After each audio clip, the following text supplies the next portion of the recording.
Hi everyone, this is Vince Gallman. It's been a while since I posted a video, and this particular topic has been stewing in me for months now, and I just feel, given what's happening in the world, it's time to talk about it. And for those of you who know my work well, I'm very passionate about children, I'm very passionate about play, and I'm also very passionate about the very intriguing things that are happening in our world right now, which is moving into more and more chaos, more and more confusion and uncertainty. So it's very natural to be worried about what's to come. It's very natural to feel fear. And I want to say that what is occurring now and what is increasingly going to happen serves a divine purpose. So there is, as you are going to see more and more, and if you don't watch the mainstream media, you will see, although this is creeping more and more into the mainstream media, you're going to see more and more contradictory information coming out. You were told this, and you were told this, and you were told this, and now this is coming out. And so what's going to happen is going to be normal to think, well, then it must be this. But then this is going to come out, and then it's natural to grasp that. And then something else is going to come out. So there's going to be increasing amounts of contradictory information. So it's natural to go through these ups and downs during this process. But you see, it serves a purpose more than simply, toying with us. There's a divine purpose in this, and that is to increasingly invite us, sometimes quite strongly, to release our grip of reality, to release our grip of what we think reality is. You see, we as human beings who are strongly identified with the ego, we like to have a certain level of certainty. And that certainty gives us a sense of perceived security. But the universe is not interested in us hanging on and hanging on and hanging on to what we think life is about.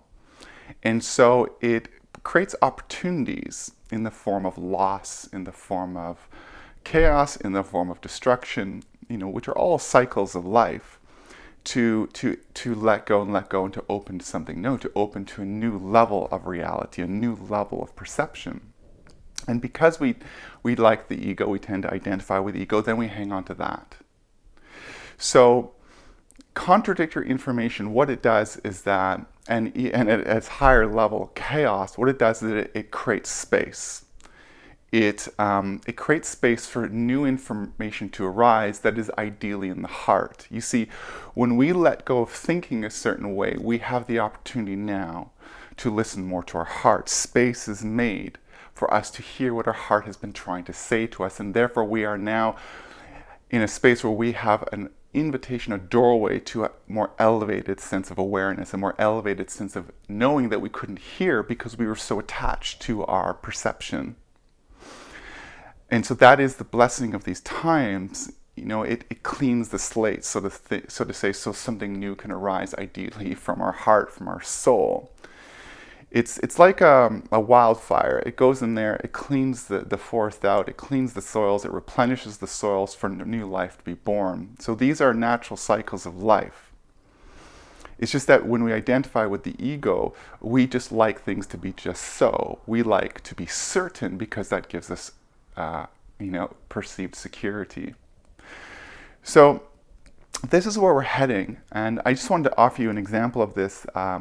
Many gurus, such as the Indian mystic Osho, would tell his disciples one day something, and then the next day he would say something that was contradictory. Now, the purpose of that was, again, to force people to let go of their idea of what spirituality is, because they're not going to grasp it. It's not about grasping it.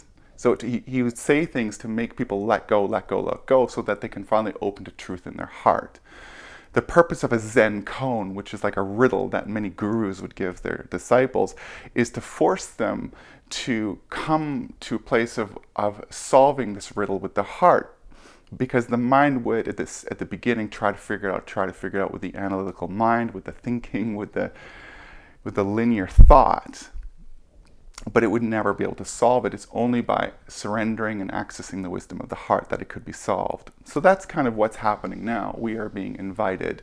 I'm oversimplifying this, of course, but we're being invited into our heart and to surrender more fully there, and to what holds in terms of possibilities in our heart. So as we move increasingly into uncertain times, how do we best prepare children for what is to come?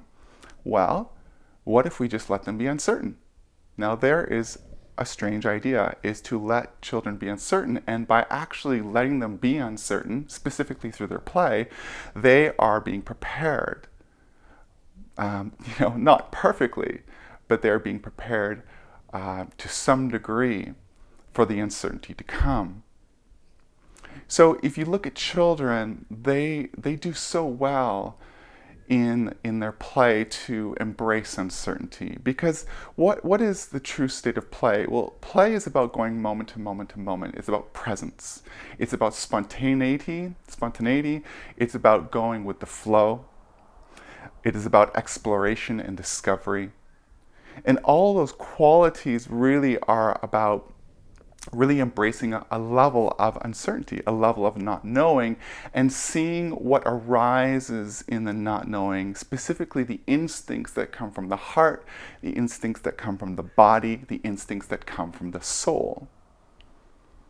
So it is about trusting, acting from, creating from those impulses, those natural instincts in the spaciousness of uncertainty that is the fertile ground of play. Or play is the fertile ground of uncertainty, however way you want to look at it. Mark Beckoff has a wonderful quote. He says that play is training for the unexpected. I love quotes. They say so much and so little. So that is a great quote. Play is training for the unexpected. So if you look at children, for instance, if they are building a sandcastle or drawing, they're not working as much with their analytical planning mind. They're just jumping in and doing it. It's adults that are much more they're thinking more, they're calculating more, they're trying to do it the right way. I've led many trainings, many play shops, as I used to call them, across Canada on play. They were called Remembering to Play. And the one thing that really stood out, well, many things stood out to me, but one thing in particular that stood out to me is how hard it is for adults to be spontaneous. They're quite afraid of being spontaneous because spontaneity means stepping into the unknown again and again and trusting what wants to arise in the body.